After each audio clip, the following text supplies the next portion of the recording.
You are now listening to the Serious Growth Podcast with your host, Leo Costa Jr. Well, here we are again, folks. Welcome to Serious Growth Podcast, where the truth will be told. I'm going to tell like it is, whether you like it or not. Before I do that, before I get this off my chest, before I explode, my training today, putting on muscle is all about volume training. Keep talking about that, but I just want to keep talking about that. And today, my workout, I did back and biceps. I did 441 reps in 41 minutes between those two body parts. And I did that, and I averaged 10.7 reps per minute. I think that's really important. And what my focus is to do even more reps in the same amount of time.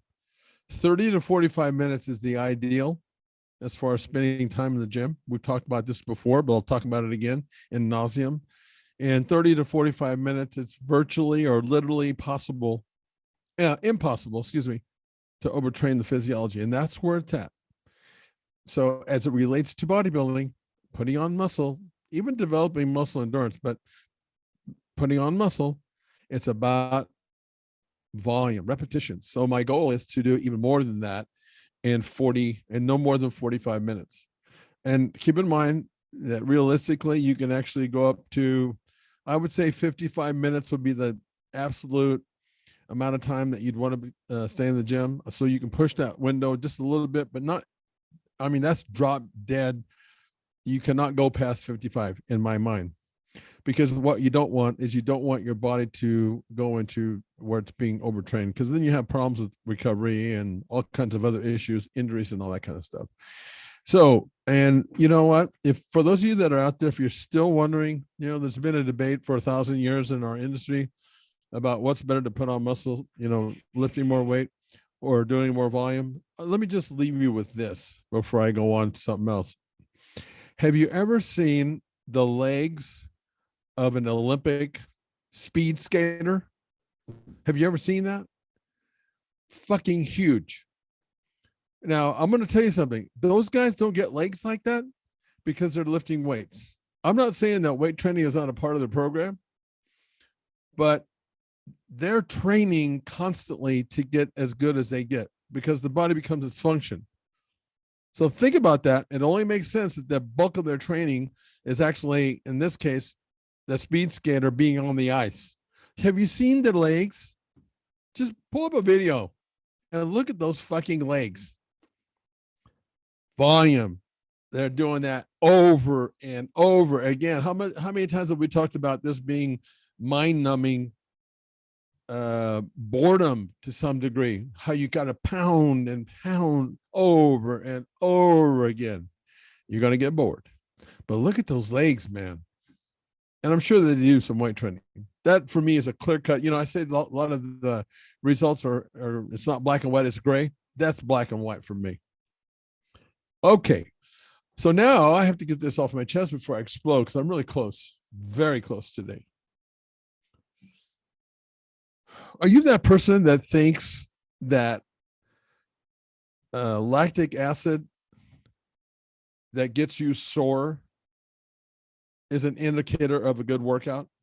Because I'm pretty sure that most of you probably do. And especially you knothead personal trainers, or the guys that you call yourself a personal trainer.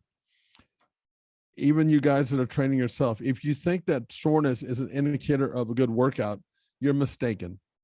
You're highly and sorely mistaken. It's not. It's definitely a buildup. It's a byproduct of anaerobic conditioning. Your body does do that. It's actually, that's part of the process of adapting to its environment. And that's actually a good thing. But the point that I'm making right now is that it's not an indicator of a good workout. Probably an indicator of what kind of shape you're in or not in. Because if you notice, when you first start doing a training program, or you change an exercise, because your body is so specific in the way it's adapting to its environment, that the minute you change the order of an exercise, guess what's going to happen? You're going to get sore. But that's just a buildup. That's your body producing energy without oxygen. And guess what? Your body is so smart that it can actually convert that energy, that soreness, that lactic acid. It'll convert that to energy. It's a good thing. So soreness is actually a good thing. I mean, you do have to, know the difference between a muscle that's sore because you pull the muscle. Okay. But if it's just muscle soreness, it's a good thing, guys and gals. And again, it's a buildup of energy that your body produces when there's no oxygen, otherwise known as anaerobic conditioning.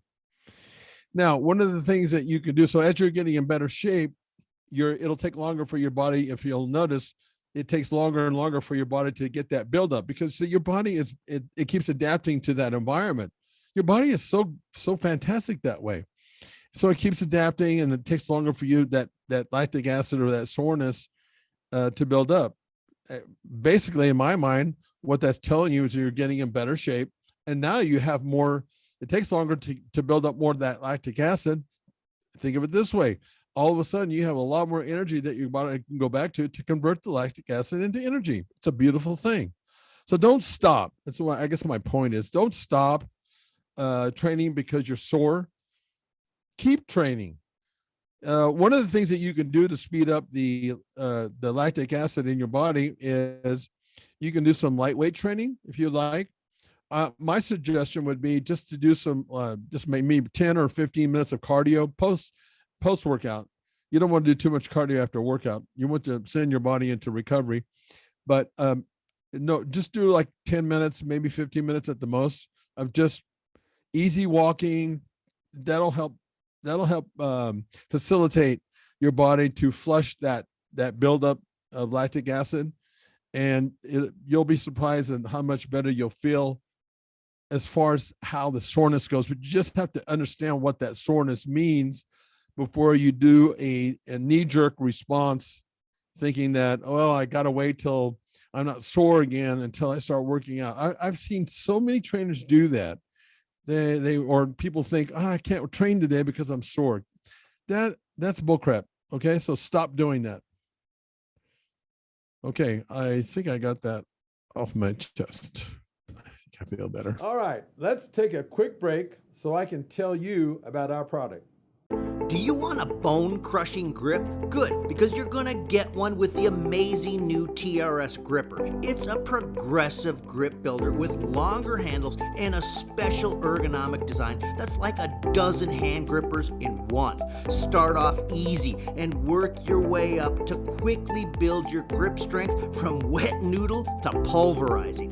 The package includes a video from the world-famous strength coach, Dr. Russ Horine, the man who worked with Leo Costa to help bring you big beyond belief in the Bulgarian power burst. Dr. Horine shows you a simple and easy to follow workout plan that takes just minutes a day right from in front of your TV set if you want. So click on the link below and let's get started building you a stronger, firmer, bone-crushing grip. I feel better. I was in the best shape of my life.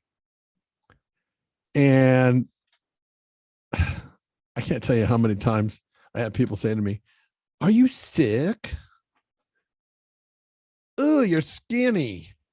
I was in the best fucking shape of my life when they said that. I was in the kind of shape where I was competing at the well, it happened at every level when I first started competing, but it never changed. I'm 250 fucking pounds, and I got people saying, "Oh, you look sick." Or you're skinny. You know what? This sport can definitely make you insane for that very reason. It can make you insane when people say stuff like that. And that's part of the game. You know, that's part of the game you have to deal with. I saw it like on a lot of shows. It was kind of comical, actually, when I'm flashing back now to when I was at the I competed at the old man's masters competition in Pittsburgh, Pennsylvania. By the way, 430 athletes. I had come back from my 13-year layoff. I had a wild hair up my ass. I wanted to see if muscle had memory. That was my goal, to see if muscle still had that memory. And it did. But 430 athletes at this competition. It was amazing. But I'll tell you what was amazing is watching how so many people, you do all this work and then you're down to the last day or so. I want to tell you something. This goes to what I'm talking about when somebody's telling me I'm skinnier or I look sick. I saw so many people having meltdowns in the back room. Unbelievable, because your body is changing so fast. You don't know how to decipher that. And that's the reason why you probably need, at that point, you need a full-time shrink just calming your ass down, because you're in panic mode the whole time. If we were to measure how much cortisol was being produced in that room of 400 athletes, you'd probably get really stone drunk on it. I'm telling you, it was wild, man. And, I hate to say it because I think guys are emotional, but some of these gals in the back, fuck me, man. I wouldn't want to be their trainer. No way. Poor guys and girls. Those fuckers are going off on them. It makes you crazy. How can you be in the best shape of your life, muscle-wise, and somebody looks at you and they say that? I guess it's all about perspective. Because to be honest with you, I mean, the people that said that, if I'm really thinking about that right now, are people that weren't in bodybuilding. You know what I mean? It's kind of like, okay, but it still fucking hurts. It's like, what do you mean I was sick or skinny? How dare you? I should knock your fucking head off for saying that to me. But I better not, because then they'll accuse me of having roid rage. Has very little to do with that, by the way. Roid rage is bullshit. It is. You already have it before you take the drug, the steroid. It just brings it out of you. We just find out sooner, okay, that you're an idiot. But no, roid rage is an excuse for people to lose their fucking minds in my mind. I never had roid rage, ever. I have more rage now than I ever had when I was competing. I think it's old man rage. That's what I think. Fucking shit is awful. Whew, it's wicked. I feel sorry for people that are around me. Anyway, getting back to this thing. But so you got to consider the source. And in all seriousness, if you're that person that's getting ready for a show, I would say that it's always really important to have somebody that's objective in your court. You got to have a no man or a no woman person in your court, not a yes man or a yes woman. You have to have somebody that can tell you the truth. I'm not saying that maybe these people didn't have good intention. They just didn't know what they're seeing because they weren't used to seeing that. So you always have to consider the source.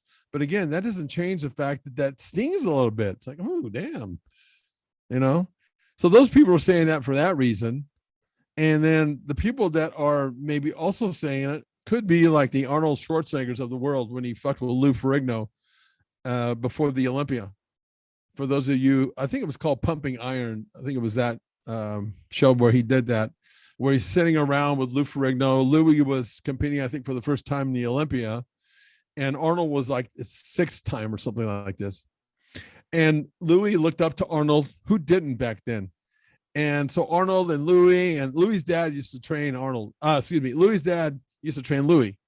And they, to meet Arnold Schwarzenegger was Louis's, he like idolized Arnold. What he didn't know about Arnold was, I don't think, is how cantankerous Arnold was. He fucked with you all the time, constantly, mind games, which is part of sport, man. You play people's minds. When you start taking up residence in their headspace, think about that. All of a sudden, you're residing in there. That's a distracting move. So they're sitting around having breakfast the day before. Arnold, Louis's dad, I don't know, a couple other people. And Arnold was saying, Louis, you feeling okay today? And Louis was like, yeah, why? Well, he really didn't say. He was just implying. You sure you're feeling okay, Louis? Yeah, I'm feeling fine. Okay, just checking. Something like that. It was sort of that implication. Like something was wrong. Louis could take it like, what the fuck's going on? Do I not look good or what? Same idea. Arnold says to Lou, he says, Lou, can you imagine how I feel? Mind you, this is the day before a competition, a biggest competition. It's the Olympia, for fuck's sake. And Louis goes, I called my mom today, it's the day before, and he had won 6 of these. I called my mom today, Louis, and I told her I won the Olympia for the 7th time. Can you imagine how I feel, Louis? Can you see what's going on there? So in that sort of environment and arena, okay, that was being used as a war tactic. And you know what? It was pretty effective because, in fact, Arnold would win on his 7th Olympia or 6th, whichever one it was. But the point is, okay, he was fucking with Louis in that scenario. These people, they don't know what they're looking at, you know. And I'll tell you something else. So it can make you crazy. It's always good to have somebody who's grounding you and centering you, because you know what, the other thing will happen, and I don't get it, but when I was that close and that good a shape, I could look at the light. I'd be hit a pose in like the mirror over here. I look phenomenal. I go over here to this mirror, I look like shit. And it was that drastic. How does that happen? Come on, I go back over here, and I got to the point I didn't even really know if I knew what I was looking at. I had no clue, because how does that happen? How do you look fantastic over here? Okay, I get lighting, I get that, but that drastic over here look like shit. Over here it look great. I don't even know if I look good. I couldn't tell if I look good when I was that close to a competition. That's how fucking crazy this sport will make you. Bottom line. So if you can deal with all that distraction, and guess what? You also have to deal with life along the way. This is just dealing with bodybuilding stuff. The stuff, the garbage that comes along with it. And you know what? Arnold, I think, said it best. He said, you got to learn how to play the game. And there's a lot to that. And what I can tell you is this, because I think it's really good advice. Always be prepared. Over prepare if you have to, but be prepared. Over prepared as opposed to under prepared or not prepared at all. Because if you are, and you have crossed your T's and dotted your I's, and you paid attention to the nth degree to the small things, documenting workouts, don't leave anything that's unturned.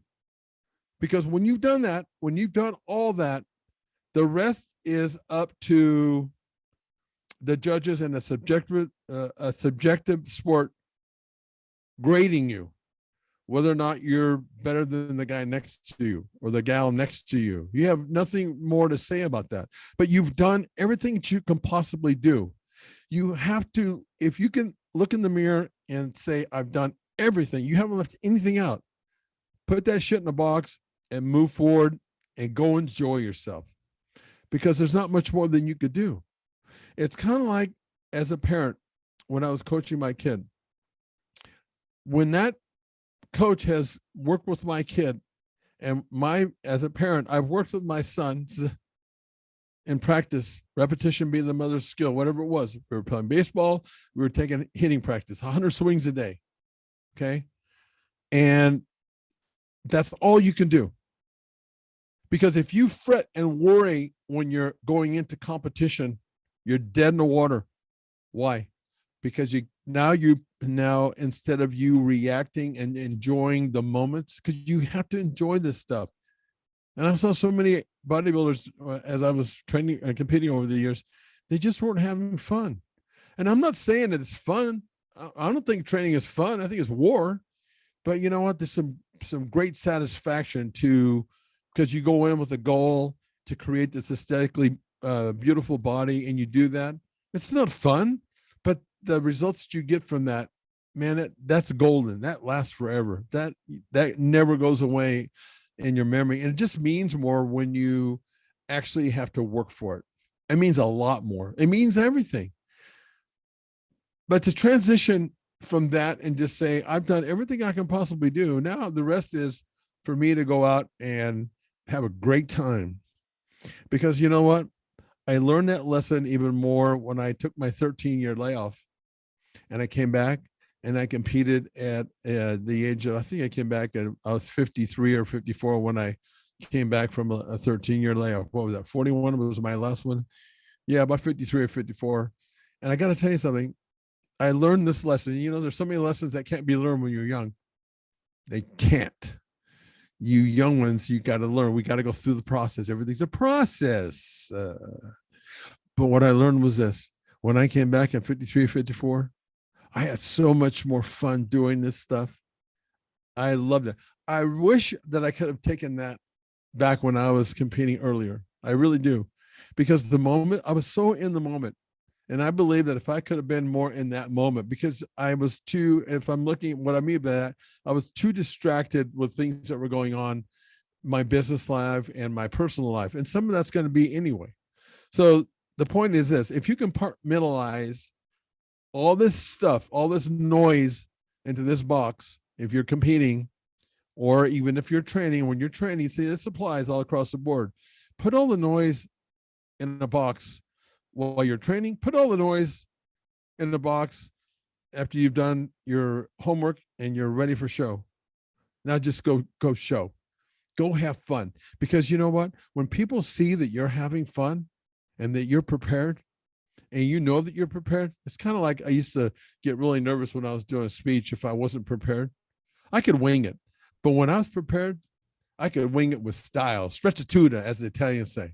Sprezzatura, making something hard look easy. You think that just happens naturally? It doesn't.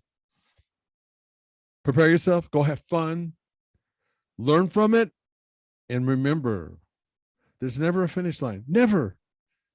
If there's a finish line, you're dead. And we don't want you to be dead. Regroup, reanalyze, move forward, make it better. Hey, till next time, go get serious growth and have fun. Thanks for listening to the Serious Growth Podcast. For more episodes like the one you just listened to, subscribe to us on your mobile podcast app and leave us a review. If you'd like to reach out, you can find us online at seriousgrowth.com. Until next time, train smart and train hard.